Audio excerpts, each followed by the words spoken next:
کہتے بیوی سے سیکھا ہے دعا مانگنے کا طریقہ. حضرت وہ کیسے؟ فرمانے لگے اسے کوئی کام تھا مجھ سے، کوئی گھر کا خرچہ تھا، اس نے بتایا خرچہ، میں نے اسے کہا ابھی میرے پاس پیسے نہیں ہیں، آتے ہیں تو دوں گا. 2-4 دنوں کے بعد پھر اس نے کہا میں نے کہا تھا گھر کے خرچے کے لیے کچھ پیسے، تو فرماتے ہیں میں نے کہا ابھی میرے پاس نہیں ہے، آتا ہوں تو دیتا. عورتوں کی عادت ہوتی ہے بار بار یاد کرانا. کہتے اس نے پھر یاد کرایا. وہ میں نے گزارش کی تھی کچھ پیسے چاہیے، فرماتے مجھے غصہ آ گیا. میں نے کہا تو کیا روز ایک ہی بات کرتی ہے، تجھے کہا ہے نا ابھی پیسے نہیں ہیں، آتے ہیں تو دے دوں گا. ہر روز یاد کرانے کا کیا مطلب ہے؟ ایک ہی بات کا رٹا لگایا، پیسے چاہیے پیسے، ٹھیک ہے خرچ ہے آپ ٹھیک کہہ رہی پر ابھی نہیں میرے پاس. کہتے میں نے ڈانٹ دیا.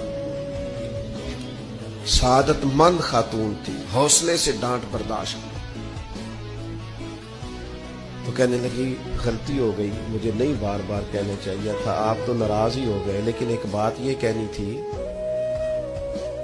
کہ آپ ہی میرے شوہر ہیں، میں آپ سے نہ کہوں تو پھر کس سے جا کے کہوں؟ آپ سے ہی کہنا ہے نا، میں نے آپ ہے نا میرے سر کے تاج، تو کس سے اور کہوں؟ میں اور کسی سے کہوں؟ شیخ فرماتے ہیں میرے ہاتھ میں کچھ چیز تھی، ہاتھ کانپا، وہ چیز گری، چھم چھم میرے آنسو ٹپکے، چھم چھم میں رو پڑا. تو خاتون کہنے لگی آپ کیوں روئے، کیا ہوا؟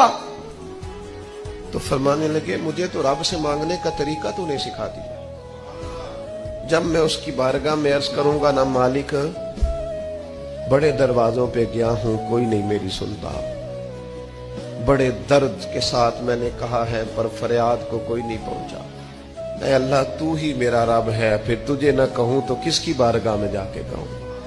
میں بیمار ہوں اور شفاؤں کے لیے ترس گیا ہوں، میں مقروض ہوں اور جان چھڑانے کے لیے ترس گیا ہوں، میں کمزور ہوں اور سعادت پانے کو ترس گیا ہوں، میں بے کیف ہوں اور سجدوں کی لذت کے لیے بے چین ہو گیا ہوں، میں بے کیف ہوں اور چاہتا ہوں میرا قرآن پاک کی تلاوت سے دل لگے.